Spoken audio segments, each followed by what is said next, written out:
Halo bosku, jumpa lagi dengan channel Masno22. Sebelum lanjut ceritanya jangan lupa subscribe, like, satu lagi jangan di skip nontonnya ya. Terima kasih. Kalian masuklah dan tukarkan dengan koin abadi. Aku tidak akan mengikuti kalian.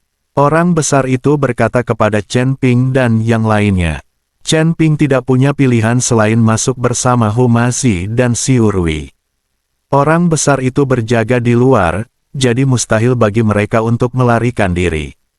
Melihat ada yang datang, petugas pun langsung menghampiri dan bertanya, "Tiga, kalian ini menggadaikan atau menjual? Bagaimana cara menukar koin abadi di pavilion Tianbao?" Chen Ping bertanya. Pelayan itu memandang Chen Ping dan yang lainnya, lalu tersenyum dan berkata, "Kalian bertiga baru saja diantar ke sini lewat jalan raya, kan?" Chen Ping mengangguk dan tidak menyembunyikannya. Lagi pula, dia tidak dapat menyembunyikannya. Dengan kekuatannya di alam abadi tingkat pertama, semua orang tahu bahwa dia dibawa ke sini oleh Dao Agungel. Kami menentukan harga berdasarkan barang di sini. Anda perlu mengeluarkan barangnya dan biarkan kami memperkirakan harganya. Kata cowok itu, "Kalian memperkirakan harganya. Kalau kalian sengaja meremehkan harganya, kita tidak akan bisa membandingkannya, kan?" Kata Humazi, "Lalu Anda dapat memilih untuk tidak menjualnya.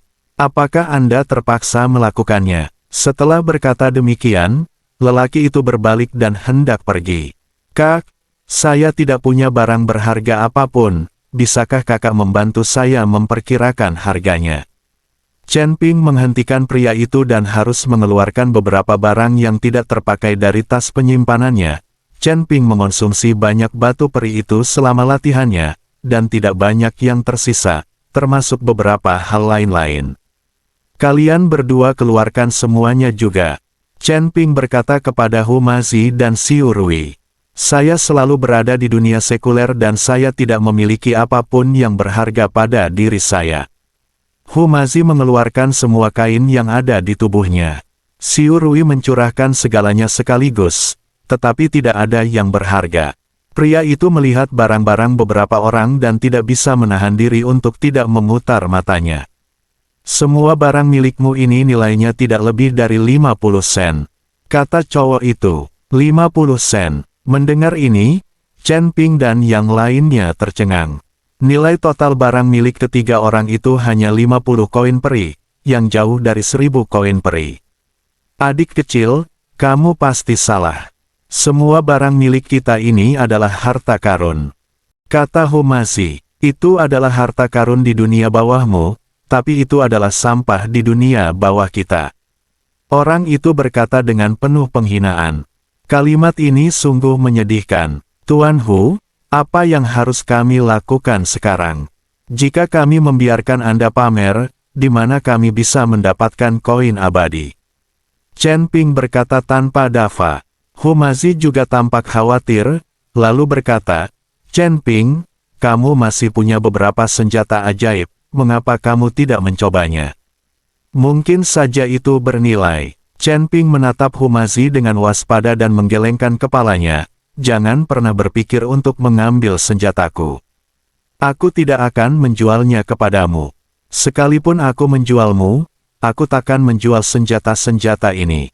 Chen Ping tahu bahwa tidak peduli apakah itu pedang pembunuh naga, busur Raja Dewa, atau lonceng berpola naga, ini semua adalah senjata penyelamat hidupnya. Dan ada cambuk iblis, yang merupakan senjata ampuh melawan iblis. Bagaimana kita bisa menjualnya? "Kak, apakah kamu menerima orang di sini? Bagaimana kalau kita menjualnya?" Chen Ping menunjuk Humazi dan bertanya pada orang itu. Pelayan itu menatap Humazi dan berkata, "Saya tidak menginginkannya meskipun gratis. Itu hanya buang-buang makanan." "Sial, siapa sih yang kau bicarakan membuang-buang makanan?" Humazi menjadi cemas ketika mendengar ini. Xiurui segera menghentikan Humazi dan berkata, "Tuan Hu, itu hanya candaan. Jangan khawatir, jika Anda benar-benar membuat masalah di pavilion Tianbao, kami tidak akan bisa pergi." Xiu Rui tahu bahwa siapapun yang dapat membuka paviliun Tianbao di kota itu pasti memiliki kekuatan yang sangat kuat. Melihat Fu Mazi mulai marah, Chen Ping berkata kepada petugas itu, "Anak muda, bisakah kamu juga menggadaikan barang-barang di sini sehingga aku bisa menebusnya nanti?" "Tentu saja boleh, tetapi ada batas waktu untuk menggadaikannya. Jika tidak dikembalikan dalam batas waktu tersebut, barang tersebut akan menjadi milik kami." Pria itu mengangguk dan berkata. Chen Ping memikirkannya dan mengeluarkan token yang diberikan Niu Li kepadanya. Karena token ini diberikan oleh Niu Li, mungkin saja token ini bernilai sejumlah uang. Bagaimanapun, Niu Li adalah seorang putri.